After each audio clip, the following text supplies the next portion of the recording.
ஒரு பெரிய ஆலமரத்தின் மென்மையான நிழலில் அமைதியாகவும் சாந்தமாகவும் வாழ்ந்து வந்தது ஒரு சிறிய காடைப் பறவை. அதன் சிறிய கூடு ஒரு வீடு மட்டும் இல்ல, அதன் முழு உலகமே. ஆனால் ஒரு நாள் உணவு தேடி அது மிகவும் தூரம் பறக்க வேண்டி வந்தது. நான் சீக்கிரமே திரும்பி வருவேன். அது மெதுவாக நினைத்து கொண்டது. ஆனால் வாழ்க்கை நம்ம நினைப்பது போல நடக்காது. அந்த சீக்கிரம் நாட்களாக மாறிவிட்டது. அந்த நேரத்தில் அது இல்லாதபோது ஒரு முயல் அங்கே வந்தது. காலியாக இருந்த கூட்டை பார்த்ததும் அதன் முகத்தில் ஒரு சுருங்கிய சிரிப்பு. ஆஹா, என்ன ஒரு அமைதி, எவ்வளவு அழகான இடம்! இப்போ இருந்து இது என்னோட வீடு. சில நாட்கள் கழித்து அந்த பறவை திரும்பி வந்தது. அது பார்த்த காட்சி அதன் இதயத்தை அதிர்ச்சியில் ஆழ்த்தியது. என்ன இது?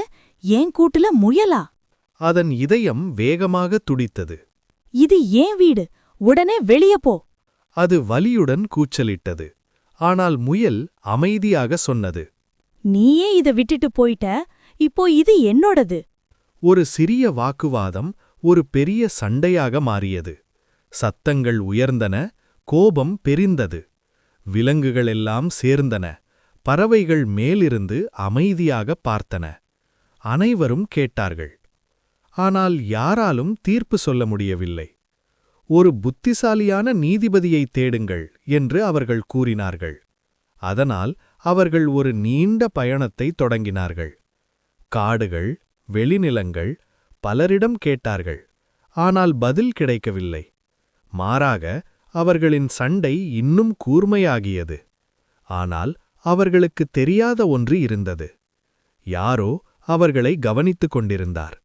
மரங்களின் பின்னால் மறைந்து ஒரு பெரிய பூனை அனைத்தையும் பார்த்து கொண்டிருந்தது.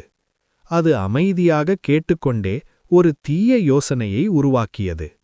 இன்று எனக்கு உணவு கிடைத்துவிட்டது. நீண்ட பயணத்திற்குப் பிறகு அவர்கள் ஒரு ஆற்றங்கரையை அடைந்தனர். அங்கே ஒரு விசித்திரமான காட்சி. ஒரு பெரிய பூனை 2 கால்களில் நின்று கண்களை மூடி தியானம் செய்பவரைப் போல இருந்தது. இது ஒரு புனிதமான உயிர் போல இருக்கிறது என்று முயல் ஆச்சரியத்துடன் சொன்னது. ஆனால் பறவைக்கு சந்தேகம். நமக்கு இது தேவையில்லை, நாம் இங்கிருந்து போய்விடலாம் என்று மெதுவாக சொன்னது.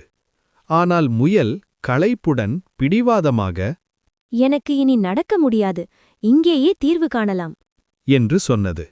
அதுவே அவர்கள் செய்த மிகப்பெரிய தவறு. முயல் பூனைக்கு அழைத்தது. பூனை மெதுவாக கண்களை திறந்தது. அன்பானவர்களே, என் தியானத்தை ஏன் கலைத்தீர்கள் என்று மென்மையாக கேட்டது. அவர்கள் தங்கள் பிரச்சனையை கூறினர். பூனை மெதுவாக சிரித்தது. எனக்கு வயதாகிவிட்டது, கேட்கவும் சரியாக இல்லை, கொஞ்சம் அருகில் வந்து சொல்லுங்கள் என்றது. முயல் உடனே நம்பியது. ஆனால் பறவை ஒரு நொடிக்கு தயங்கியது. ஏதோ சரியாக இல்லை.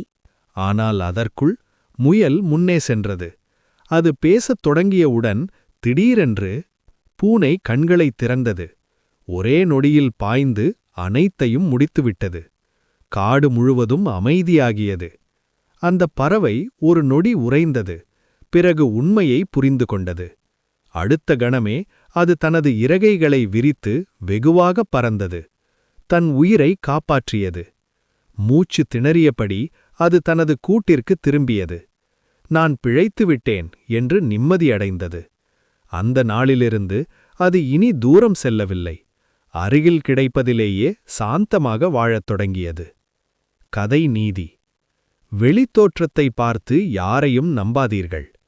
இனிமையான வார்த்தைகளின் பின்னால் ஆபத்து மறைந்திருக்கலாம். நம்புவதற்கு முன் ஒரு நொடி நிற்கவும், யோசிக்கவும். ஏனெனில் அந்த ஒரு நொடி யோசனை உங்கள் உயிரை காப்பாற்றலாம்.